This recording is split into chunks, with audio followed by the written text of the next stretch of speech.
Hello friends, मैं Anoop Kumar Singh educators booster के YouTube platform पे आप लोग का स्वागत करता हूं। आज अपने रिवर सिस्टम वाले इस ज्योग्राफी के सीरीज में हम लोग आगे बढ़ते हुए आज हम लोग एक एक रिवर्स के पूरे सिस्टम को देखेंगे, है ना। कौन सी नदियां कहाँ से निकल रही थी और कहाँ गिर रही थी, इन चीजों को हम लोगों ने देख लिया है। और वहां से मुझे ऐसा लगता है कि अमूमन क्वेश्चन किसी भी परीक्षा में अगर बनेंगे कि कौन सी नदी कहाँ से निकलती है और कहाँ गिरती है, तो आपसे छूटना नहीं चाहिए, ठीक है। मुझे इतना विश्वास है, आप लोग उसको बार बार लेकिन देखिए और याद कर लीजिए, क्योंकि याद नहीं रहेगा तो कंफ्यूज कर जाएंगे, ठीक। तो आज हम लोग रिवर सिस्टम को पढ़ेंगे अब आज से। तो देखिए, जो हम लोगों ने कौन सी नदी कहाँ से निकलती है कहाँ गिरती है ये तो हम लोगों ने देख लिया। अब उसमें कोई भी तरह के और भी फैक्ट और कॉन्सेप्ट की जहां पर जरूरत होगी, अब नेक्स्ट हम लोग का जो क्लास स्टार्ट हो रहा है, मतलब रिवर सिस्टम का, उससे आपको कंपनसेट किया जाएगा। मतलब कि आपके नॉलेज को, ठीक है, और अधिक बढ़ाया जाएगा इस मतलब कि तरीके के जो सीरीज जो अब स्टार्ट हम कर रहे हैं, ठीक है, उसके द्वारा। तो आइए आज हम लोग देखते हैं रिवर सिस्टम में पहला सबसे महत्वपूर्ण और सबसे विशद और सबसे व्यापक विश्व का सबसे बड़ा मैदान, जो गंगा नदी और उसके सहायक नदियों के द्वारा मिलकर बनाया जाता है, तो इसे हम गंगा रिवर सिस्टम या द गंगा रिवर सिस्टम कहते हैं। तो आज हम लोग देखेंगे, क्योंकि गंगा रिवर सिस्टम बहुत व्यापक है, तो आज हम ये देखेंगे कि आखिर गंगा नदी का नाम गंगा कैसे पड़ता है, ठीक है। उत्पत्ति की जो प्रारंभिक दशाएं हैं वो कैसी है, ठीक है। साथ ही साथ हम लोग देखेंगे कि गंगा नदी का जो नाम है, गंगा पढ़ने से पहले पंचप्रयाग की भी एक अवधारणा है, ठीक है, जिसे ध्यान से समझने की आवश्यकता है। तो देखते हैं, आज आइए आज हम लोग इस यात्रा को प्रारंभ करते हैं। लगभग 2-3 दिन में हम लोग गंगा रिवर सिस्टम को देखेंगे, तो प्रारंभ आज से हम लोग करते हैं, ठीक है। तो टॉपिक का नाम क्या है? The Ganga river system. The Ganga river system, Ganga नदी तंत्र, ये है हमारा पूरा सिस्टम। इस पूरे सिस्टम को हम लोग आज देखने वाले हैं, ठीक है, जितना हो सके, लेकिन हम लोग ध्यान से देखेंगे, ठीक। तो आइए पहले एक हम लोग अब मैप ड्रॉ करें, है ना। मैप ड्रॉ करते हैं हम लोग पहले। तो इसमें जब हम लोग आगे बढ़ते हैं तो यहाँ पर एक बात आती है, देखिए 3 महत्वपूर्ण लोकेशंस को आप लोग पहले समझ लीजिए, ठीक है। यहाँ पर एक तो समझ लीजिए आप गंगोत्री, एक ग्लेशियर है, ठीक है। क्या है? ग्लेशियर है। तो गंगोत्री, गंगोत्री एक ग्लेशियर है। हिमनद है, हिमनद मतलब हिम का ऐसा स्थान जो कि सालों भर स्थायी रूप से हिम जमा हुआ होता है। हिम कई किलोमीटर तक के मोटे परत में हिम जमे होते हैं और कई किलोमीटर के क्षेत्र तक ये विस्तृत होते हैं। तो ये गंगोत्री महत्वपूर्ण ग्लेशियर है, उत्तराखंड में प्राप्त होती है, ठीक है। गंगोत्री के बाद हम लोग आते हैं यहाँ पर। तो यहाँ पर हम लोगों को एक स्थान है केदारनाथ, नाम सुने होंगे। केदारनाथ काफी चर्चित प्लेस है, ठीक है, एक धार्मिक स्थल है केदारनाथ, ठीक है फ्रेंड। तो लगभग यहाँ पर हम लोग को दर्शाना है। तो एक एक महत्वपूर्ण स्थान है केदारनाथ, ठीक है। ये भी हिमनद का एक प्रमुख क्षेत्र है, ठीक है। उसके बाद हम लोग आते हैं, यहाँ पर एक ग्लेशियर है संतोपंत, ठीक है। क्या? संतोपंत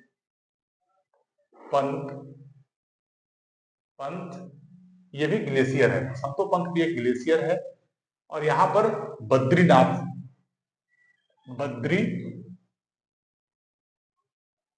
नाथ है यहीं पर, ठीक है।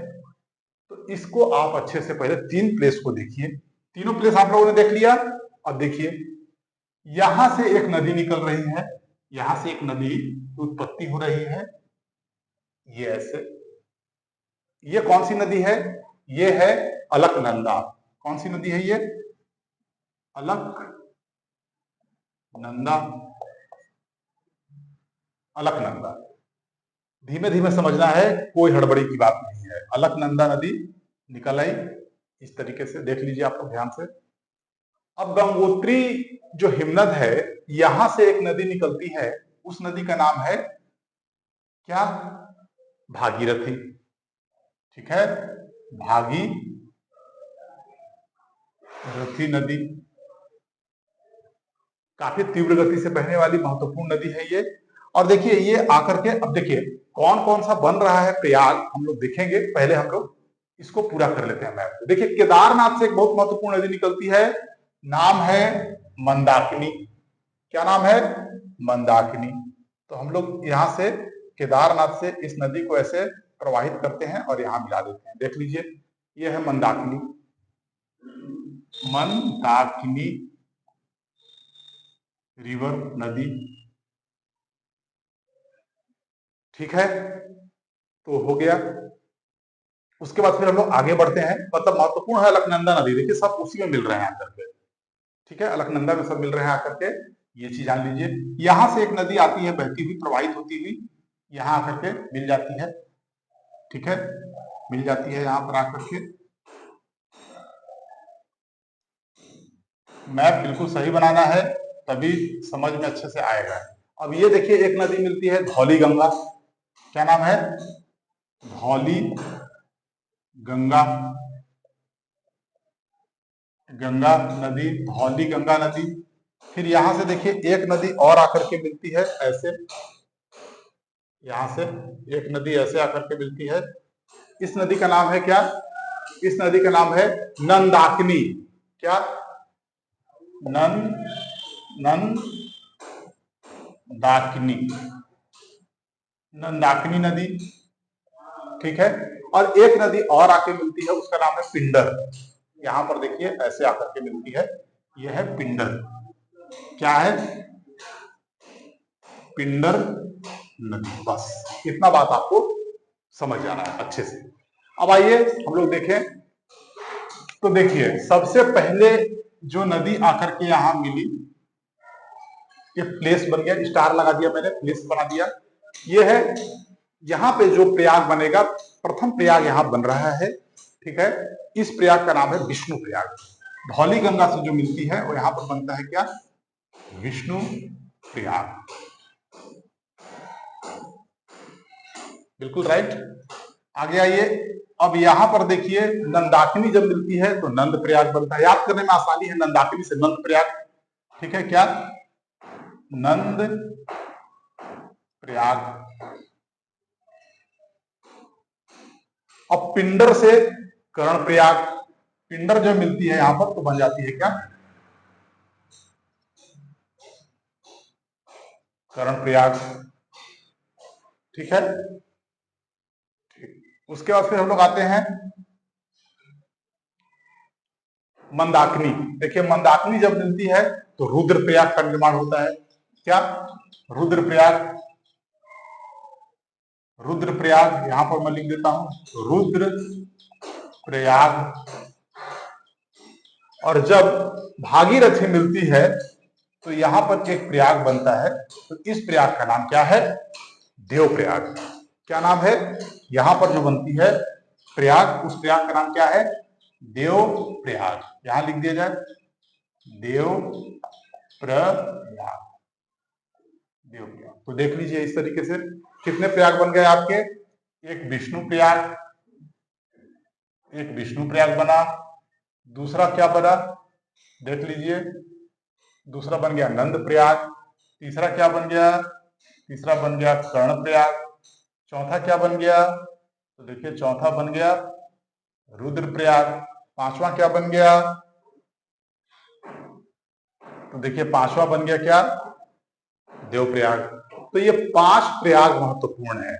हाँ ठीक है, अब देखें तो यहां पर जब भागीरथी और अलकनंदा आकर के मिलती है देवप्रयाग से, तो देवप्रयाग के आगे ही जब नदी बहती है तो बहती हुई फिर ये क्या है? दक्षिण दिशा की तरफ मुड़ जाती है। ठीक, और कुछ दूर प्रवाहित होने के बाद ये दक्षिण पूर्व दिशा की ओर बहने लगती है, और यहीं से इस नदी का नाम क्या पड़ जाता है? दोनों के मिश्रित धारा को हम क्या कहते हैं? Ganga. The Ganga, the most important river of India. ठीक है, भारत की सबसे बड़ी नदी। तो ये गंगा नदी का नाम यहाँ से पड़ता है। तो ये गंगा रिवर सिस्टम का एक बहुत ही प्रारंभिक ज्ञान है, प्रारंभिक नॉलेज है। इस नॉलेज को लेकिन पाना बहुत जरूरी है, और ये एक कंसेप्चुअल चीज है। देखिए कैसे कैसे पूरा ओरिजिनेशन हो रहा है, उसके महत्वपूर्ण प्लेसेस कौन कौन से हैं, ठीक है, एक जगह आपको मिल गया, कौन कौन से प्रयाग बने, इन सब चीजों को आपने देख लिया।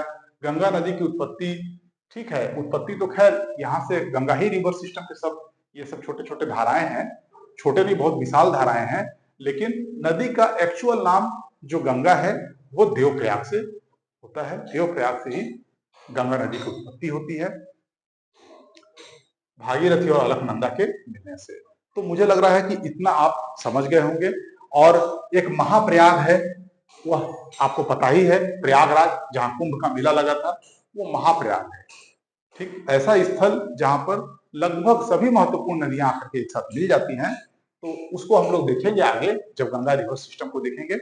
ठीक है, तो अब इसके नेक्स्ट पार्ट में हम फिर से आएंगे, और अब की हम लोग गंगा नदी में उत्तर से मिलने वाली सभी सहायक नदियां और दक्षिण से मिलने वाली सभी सहायक नदियां, अर्थात गंगा नदी के दाहिने और बाएं किनारे से मिलने वाली सभी सहायक नदियों को देखेंगे, क्रम से देखेंगे। ठीक है फ्रेंड्स, तो आज के लिए वीडियो यहीं पे रोकते हैं।